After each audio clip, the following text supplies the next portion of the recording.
reason why we're going over this problem is because this is one of the ones that I noticed a lot of the students struggled on. It's one of the problems where you have to find the width, okay, and you have to factor that, okay, by finding the greatest common factor.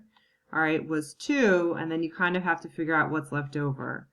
So what this question is asking, okay, they're telling you is called an area model, or it's like a square, and they're saying that the inside of the square, okay, is this would be 6x squared, well, it's a rectangle, it's not a square, and this would be a positive 10, okay? So you're trying to think 2 multiplied by what number up here is going to give you 6x squared, okay?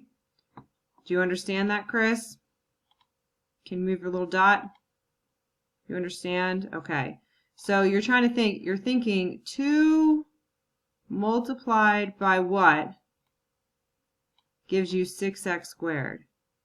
Well, 2 multiplied by what is 6?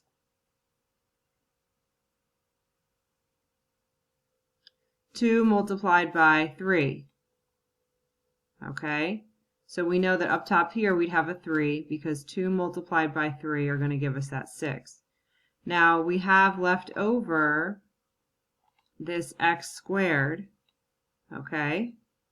So that tells us that we can't just have a 3 up here, we also need to have a 3x squared. So let's put that 3x squared right in there, okay? And that kind of tells us the first part of what's missing up here. So 3x squared we're missing right here.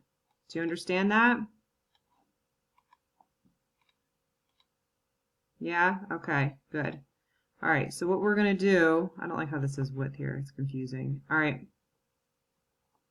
is now we have to look for the next part. We have to look for the number that would go up, I'm trying to pick the right color, that would go right here.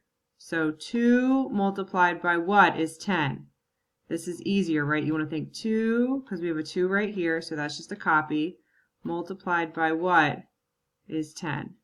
So think about, what is it? 2 multiplied by what is 10? Oh shoot, this should be a squared. 2 multiplied by 5. Okay?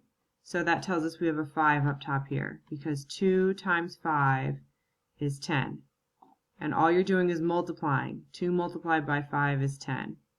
So your answer would be the 2 numbers that you have up top. And the reason why, when I was looking at this, I realized I said it one way and wrote it another way. This should be 3x squared, okay, because you have a squared right here, and I wrote it wrong when I wrote it up here. So your answer would be 3x squared plus 5, okay? All right, and you could check it. You could say, well, let me check it out. Let me make sure I'm right.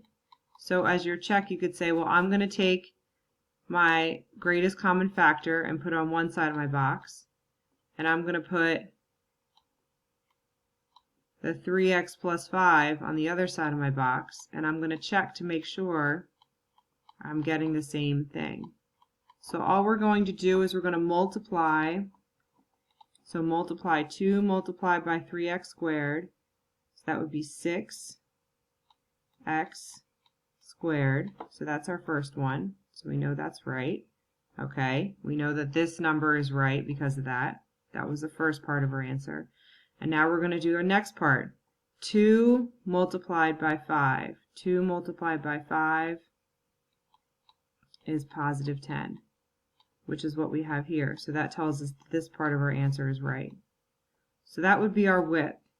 So when you see a problem like this, what they're really asking for is they're asking you what would you fill in on the top here, right?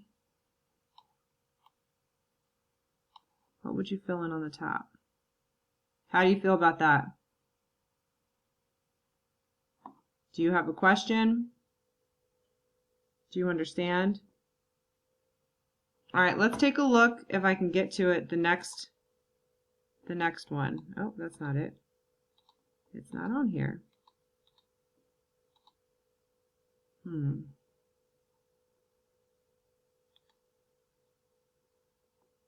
No.